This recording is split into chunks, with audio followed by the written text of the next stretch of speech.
Dito na po natin makikita ang mga kakilala natin na pinadala natin ng friend request. Hanapin nyo lang po dyan yung pinakamatagal na hanggang ngayon ay hindi po kayo inaccept. Halimbawa po ito, 5 years ago ay hindi pa ako inaccept. Pindutin nyo lang po ang cancel.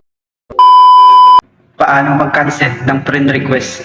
Kung nagpadala kayo ng friend request sa mga kakilala nyo or either sa mga hindi nyo kakilala at sa tagal nang hindi kayo inaccept, paano ba natin ito i-cancel?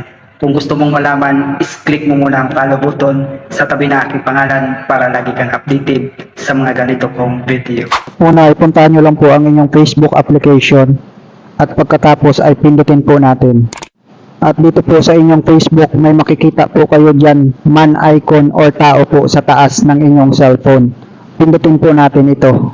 At dito po sa inyong friends, makikita nyo po dito ang mga taong gustong makipag-friend request sa inyo. Nasa inyo na po kung gusto nyo silang i-accept o i-confirm. At pagkatapos, may makikita po kayong see all sa right side. Pindutin nyo lamang po ito. At pagkatapos po ay pindutin nyo po itong tatlong tuldok na makikita sa upper right side. At kapag napindot nyo na po yung tatlong tuldok, sa ibaba may makikita kayong view send request. Pindutin din po natin ito. Dito na po natin makikita ang mga kakilala natin na pinadala natin ng friend request. Hanapin nyo lang po dyan yung pinakamatagal na hanggang ngayon ay hindi po kayo inaccept. Halimbawa po ito, 5 years ago ay hindi pa ako inaccept. Pindutin nyo lang po ang cancel. So ganun lang po kasimple kung paano po mag-cancel ng friend request. Kung nagustuhan nyo po ang video, isang like, share at follow po ay masaya na ako at magkita-kita po tayo in my next video.